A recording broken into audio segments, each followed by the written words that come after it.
لبنان کا سب سے مالدار آدمی ایمل البستانی تھا۔ اس نے اپنے لیے ایک خوبصورت علاقے میں جو کہ بیروت کے ساحل پر تھا قبر بنوائی کہ مرنے کے بعد مجھے اس قبر میں دفن کیا جائے۔ اس کے پاس اپنا ذاتی جہاز تھا اور جب دھماکہ ہوا تو وہ جہاز سمیت سمندر میں ڈوب گیا۔ لاکھوں ڈالر خرچ کرنے کے بعد اس کے جہاز کا پتہ تو چل گیا لیکن لاش نہیں ملی جسے اس قبر میں دفن کیا جائے جو اس نے اپنے لیے بنوائی تھی۔ برطانیہ کا ایک بہت زیادہ مالدار آدمی ایک یہودی روت تشلر تھا۔ وہ اتنا دولت مند تھا کہ کبھی کبھی حکومت اس سے قرض لیتی تھی۔ اس نے اپنے عظیم الشان محل میں ایک کمرہ اپنی دولت رکھنے کے لیے مختص کیا تھا جو کہ ہر وقت سیم و زر سے بھرا رہتا تھا۔ ایک دفعہ وہ اس کمرے میں داخل ہوا اور غلطی سے دروازہ بند ہو گیا۔ دروازہ صرف باہر سے کھل سکتا تھا، اندر سے نہیں۔ اس نے زور زور سے چیخو پکار شروع کی لیکن محل بڑا ہونے کی وجہ سے کوئی اس کی آواز نہ سن سکا۔ اس کی عادت تھی کہ وہ کبھی کبھی بغیر کسی کو بتائے کئی ہفتے گھر سے غائب رہتا تھا۔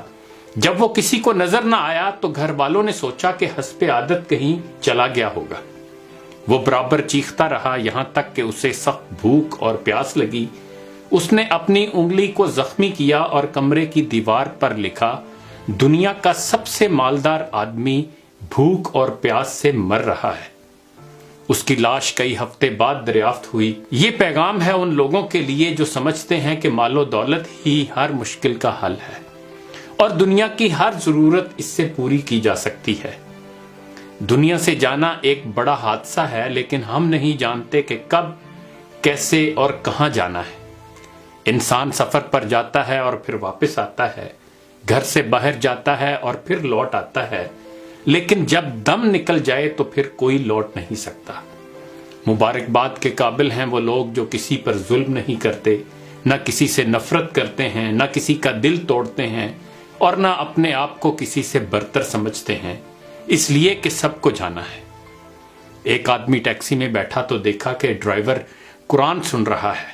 اس نے پوچھا، کیا کوئی آدمی مر گیا ہے؟ اس ٹیکسی ڈرائیور نے جواب میں کہا کہ ہاں، ہمارے دل مر چکے ہیں۔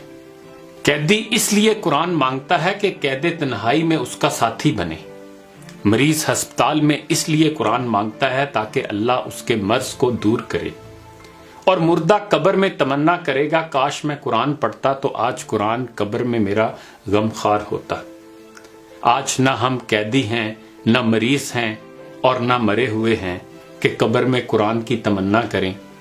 قرآن آج ہمارے ہاتھوں میں ہے، آنکھوں کے سامنے ہے، تو کیا ہمیں اس بات کا انتظار ہے کہ ہم ان مصیبتوں میں سے کسی ایک مصیبت میں گرفتار ہو جائیں اور پھر قرآن کو طلب کریں؟ ابھی وقت ہے۔ آئیے دعا کریں کہ اے اللہ قرآن کو ہمارے دلوں کی بہار، ہمارے سینوں کا نور، ہمارے ایوب کا پردہ پوش، ہمارے نفوس کا مددگار، ہماری قبر کا ساتھی اور روز محشر میں ہمارا سفارشی بنا دیجئے۔ اے اللہ ہمیں قرآن کے حقوق ادا کرنے کی توفیق عطا فرما دیجئے۔ اقبال نے بھی ہمیں جھنجھوڑنے کی کوشش کی تھی، زمیں کیا آسماں بھی تیری کجبینی پہ روتا ہے، غضب ہے سطر قرآن کو چلیپا کر دیا تو نے، زباں سے گر کیا توحید کا دعویٰ تو کیا حاصل، بنایا ہے بت پندار کو اپنا خدا تو نے۔